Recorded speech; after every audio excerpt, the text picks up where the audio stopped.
In 2024, DJI introduced us to their first two power stations, the Power 500 and the Power 1000. They proved to be very successful, and the demand continues. So DJI is now all in on portable power.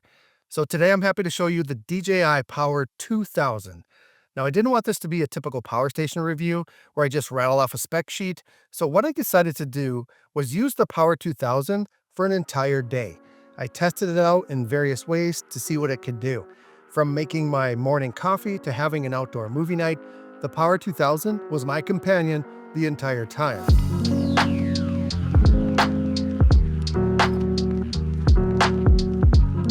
Hi everyone, welcome back to the channel. And for those of you here for the very first time, my name is Russ. Thank you so much for stopping by to learn about the new DJI Power 2000.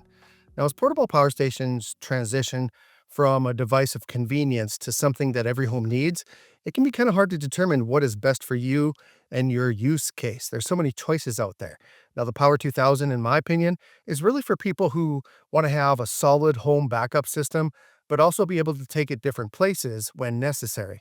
Now, although it technically is a portable power station, you can see that it's quite large and it's not something you'd want to carry around for too long. It weighs 48 pounds, so I don't think I would use it as a daily driver for like content creation or power on the fly. Like that's where the Power 500 or even the Power 1000 comes in. I think this model belongs in a home or a camper or an off-grid living type situation or something like that. Now, if you do plan to move it around a lot, DJI actually does have a hand truck cart that you can get. At least I know they do have that for the expansion battery that they currently offer.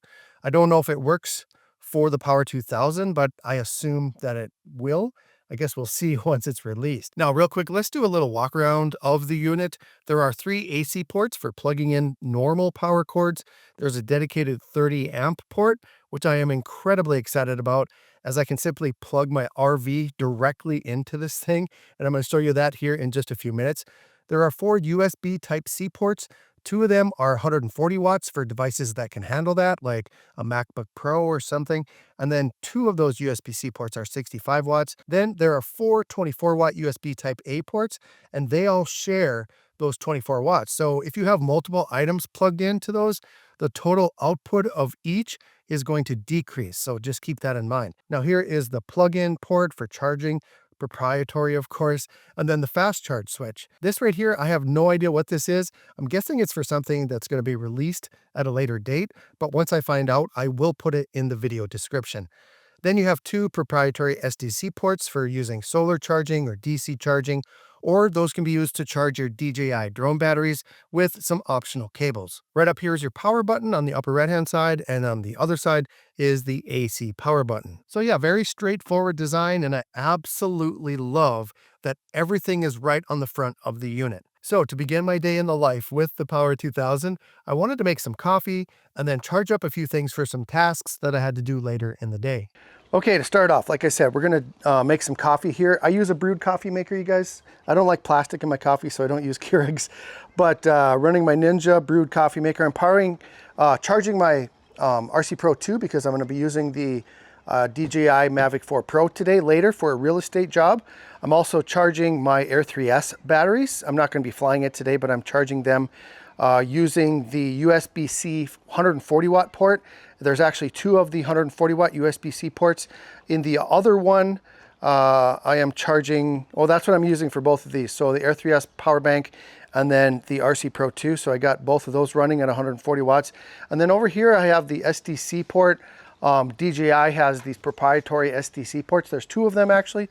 And these are for charging DJI drone batteries. So like the Mavic 3 series, the Air 3 series, the Matrice series, and then the Inspire 3, I believe. So you can charge a battery, I don't think it's twice as fast, but it's almost twice as fast as using the 140 watt. So I just have that plugged in here just to see what kind of wattage we can pull out of there. And then we have the Ryobi battery I'm charging to use my orbital sander later today. I got to sand off some slivers off of our deck. So I'm going to do that. Yes, I use Ryobi. I'm not a contractor. Okay, I don't need super expensive power tools. So I do have some DeWalt, but mostly I use Ryobi for just about everything. So right now we're getting 1100 watts. So this can power 3000 watts continuously without losing power, you guys. So I'm not even halfway there. and I got all this plugged in. I'm not powering the Action 5 Pro right now. I'm just using that to show you guys a close-up of the watts that are going out so far. So yeah, 2048 watt hours, okay, and then 3000 watts inverter. So I don't know what you can't power in your house, right? Maybe your oven. I think typical oven is like just over 3000 watts, but anything that you need to power in your house, this is gonna do it, except for, I should say probably not your clothes dryer, but maybe a small clothes dryer. But yeah, I'm just gonna time lapse through this.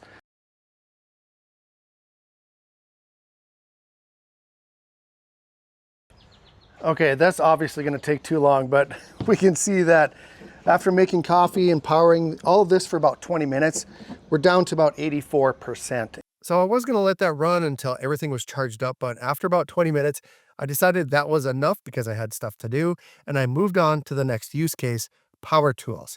Now I had plans to use my circular saw. I was gonna do some modifications on my pool deck, but those plans changed, so I improvised. Okay, so I was just informed that I'm not allowed to cut the deck shorter today. The kids told me they don't want me to cut it shorter, so I'm not gonna do that. I'm actually gonna use my miter saw. I need to make some blocking today to put underneath. We got a couple of soft spots. So I'm just gonna show you that the Power 2000 can handle a miter saw and the surge capacity of a miter saw. I'm not exactly sure what the surge capacity is. I'm pretty sure it's 4000 watts, but it's gonna be able to handle any power tool that you have in your house. It can handle pretty much any surge. And then I'm continuing to charge the Ryobi battery because I still need to sand this thing to get some slivers off of there. But yeah, right now that's only pulling 20 watts. So it looks like it's almost charged, but let's cut this blocking. And then when I'm done, I'll let you know what the surge was and then what the average pull is out of there. So here we go. Safety first.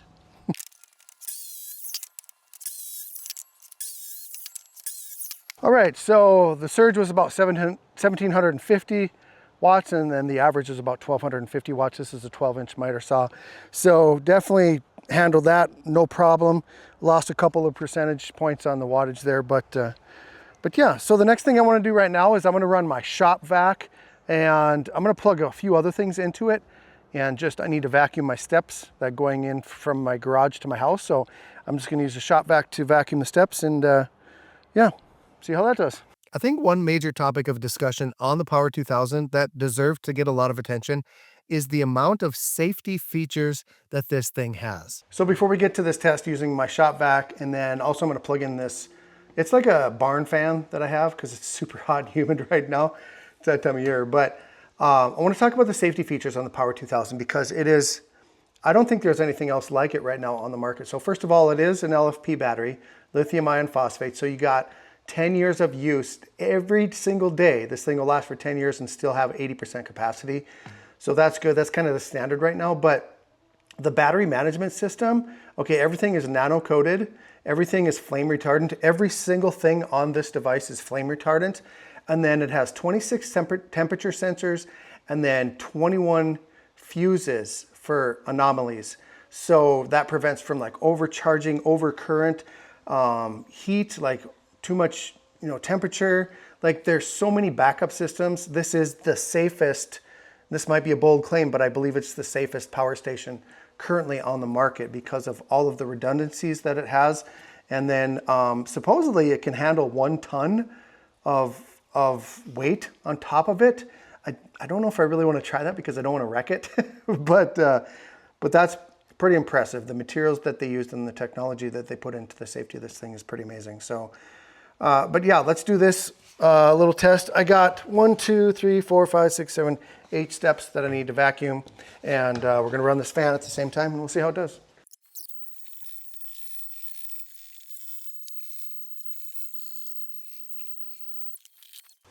All right, it looks like our maximum pull was about 700 watts with both the shop vac and the fans. So not a lot at all. So yeah, and I know you guys are like, he could just plug it into his wall outlet and do all these things. Yes, I could. I have power everywhere, but I just want to demonstrate to you that, let's say you have an off-grid like cabin or something like that. You can do everything that you can do at home using the Power 2000. So I thought a large shop vacuum like that used a lot more power than it did. It was way lower than I thought it was going to be. Now let's talk about all the ways that you can charge the Power 2000. Of course, you can use AC power, just plug it in and charge it from 0 to 100% in about 90 minutes. Now it does have regular charging speed, which for me topped out at right around 1200 watts. And then you can switch it to fast charge, which has a maximum of 1800 watts. Now, one thing that you should know, and I could never get mine to charge up to that 1800 watts. It was always stuck at around 1400. But then I downloaded the DJI Home app. Yes, that's right. They have an app now. So I connected the Power 2000 in the settings.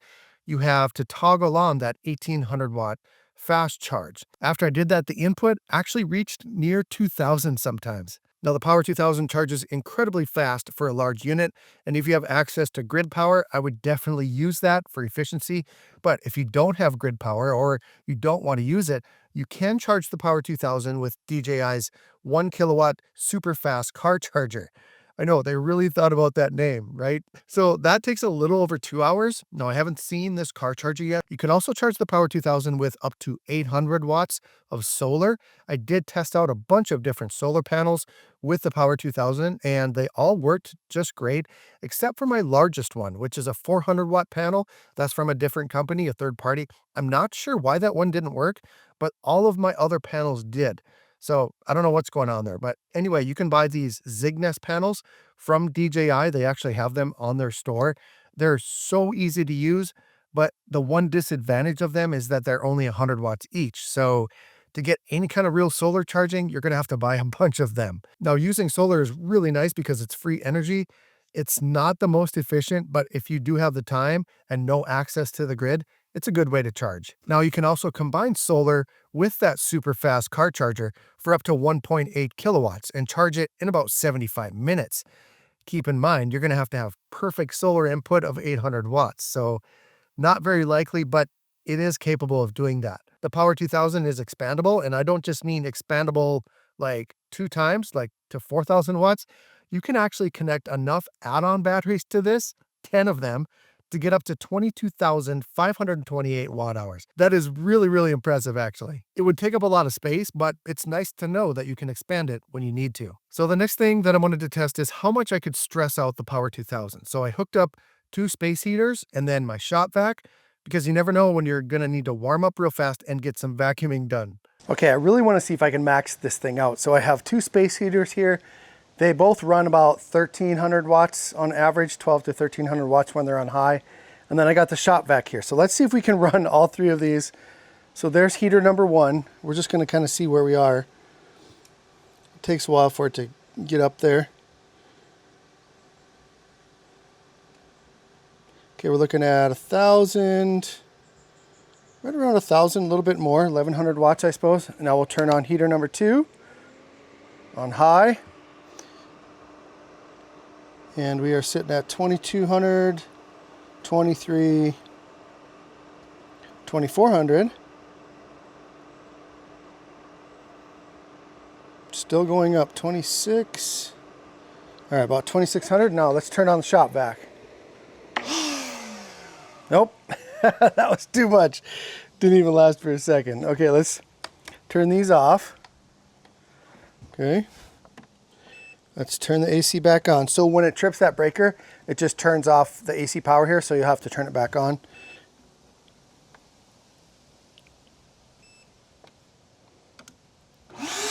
Okay, shop vac. Ooh, 3,200. 3,300. Okay, we tapped out about 3,300. So pretty good. It did run it for just a little bit.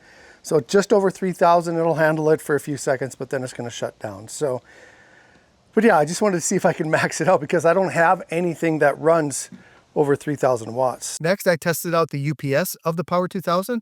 It has a 10 millisecond switchover, which is rated fast enough to be used with NAS systems. So if you have one of those for your computer backup, this power station will keep your data safe and running normally in the event of grid power loss. Now, I don't have an NAS system, so I improvised.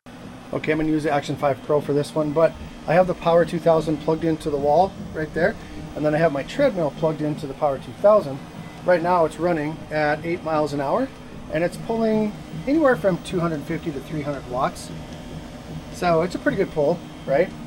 And what I'm going to do now is I'm going to unplug the wall. So I'm going to take away, okay, AC power. I'm going to show you the treadmill. There should be no pause whatsoever. Absolutely nothing. So no longer plugged into AC power. Now the Power 2000 is running the treadmill. So I'm going to go ahead and stop this. It's getting kind of noisy, but you guys, I think one of the #1 reasons that anyone should consider getting a power station is for the UPS, because there's many times where you're away from home and, you know, for a few days, and if the power happens to go out, squirrel runs into the transformer, or someone knocks down a power line, or the lightning storm or whatever, you're going to come home to a freezer full of rotten meat. That's very, very expensive. It has happened to us and it's very depressing. But if you have a system that has power supply to it, you just leave it plugged in all of the time. You don't even know it's there. And for some reason the power goes out, it's going to give you a few extra days on your refrigerator or your fridge or whatever you want to use for it. So treadmill, you can run on the treadmill during a lightning storm and you don't have to worry about, you know, the power going out and you stopping all of a sudden and breaking your nose. So, but yeah, UPS super fast on the Power 2000. Now, the next thing that I'm personally most excited about on this power station is this dedicated 30 amp plug-in. Efficient power for my RV, and all I have to do is plug it directly into the unit, turn it on, and enjoy glamping anywhere that I park. Okay, so my RV runs on 50 amp service right now. So I got my 50 amp power cord plugged into this adapter, and then I got that 30 amp plugged into that dedicated 30 amp port. I'm so excited about that. So right now the only thing running is the refrigerator freezer, and that's pulling about 400 watts. So it must be running right now. It doesn't run constantly, but it must be running right now because I was just in there. But let's go inside, and the first thing I want to do is I want to turn on the microwave. So I got the TV on. Let's run the microwave for a little bit and see what that pulls. I think this is a 1500 watt microwave. Maybe not. Let's go check it out. So 17, so it's running 1700. So it's about a 1300 watt microwave. So you can run that. You know, you're not going to run a microwave very long. You know, 30 seconds, 1 minute at a time. Maybe if you're making popcorn, a couple minutes, but you can run the mic. And then the other thing I wanted to test, so I got all the lights on. Okay, that's not taking much. I got the television on. That does not take much. Actually, my recliners, they do have heated seats. I know, we're glampers, right? So let's turn on the heated seats once. Okay, I'm going to turn those on full blast. Let's turn on the vibration too. That probably doesn't take much power. Let's go check that out. Yeah, 20 watts. Yeah, we're at 429, so that doesn't take anything, but let's see if we can run the air conditioner, okay? I know it's probably, you're not going to be able to run it very long, but let me turn these off before I forget. All right, let's turn the air on. Right now it's 81 degrees in here. Let's turn the air. We'll put it on cool and low. We'll just set it to 75. And let's see. I have not ever had, oh look at that. Still running. I've never been able to run a power station in my RV and run the air conditioner. So far so good. Let's check it out.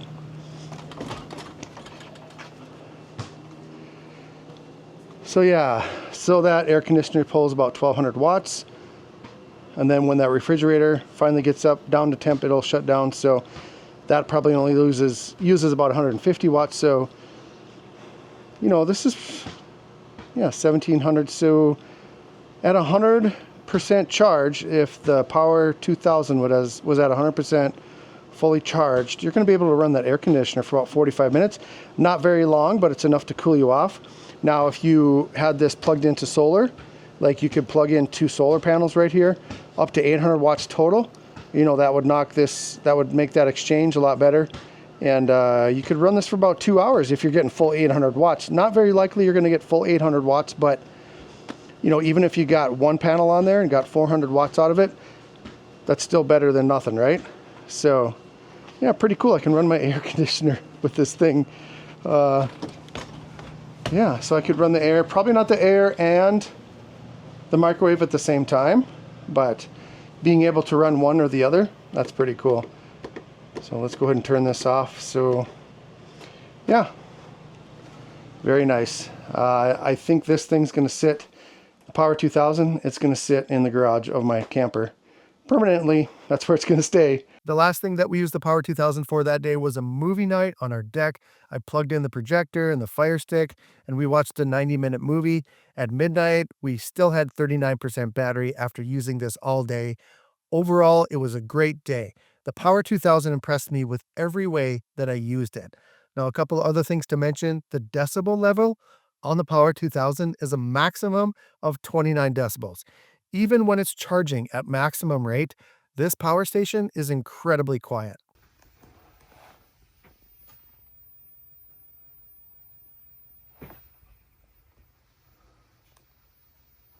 Less disruption is always a welcome feature. As far as efficiency, I don't have a power meter to get a precise number for you, but what I did is I hooked up my 2 space heaters and then I ran them to where I was needing just under 2100 watts, and I set a timer. The Power 2000 lasted for 50 minutes and 25 seconds, which comes out to be a very unscientific efficiency rate of 84%, or about 1720 watt hours.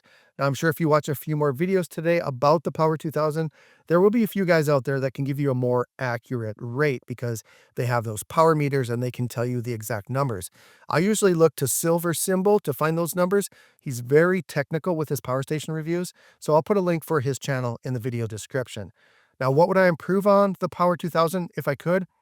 One thing, when I went to test out the solar charging, when I was going to hook up my solar panels, I had to search my house high and low for this SDC adapter. DJI just loves proprietary devices, and for me, not so much. I wish I could just plug in the XT60 or the XT60i and charge it. I don't want to have an extra thing to have to connect or carry around or store. The same goes for the power cord. Most power stations have pretty much the same plugins, so you can use them interchangeably. The Power 2000 has a brand newly designed port, and it only takes its specific power cord. Lastly, I think it would be nice to have a little pop-out handle here and some small wheels on the back, making it easier to transport. Because as I get older and more feeble, I'm starting to appreciate things that have wheels on them. So that's the Power 2000. It's big, it's quiet, it's expandable, and it's one of the safest power stations that you can get right now. There's a link in the video description if you still have questions about it or if you want to purchase it. I want to thank DJI again for sponsoring this video. Click on that thumbs up if I provided you with any valuable information today. Subscribe for more videos like this. Thank you so much for watching. Have a great day, and we'll see you next time.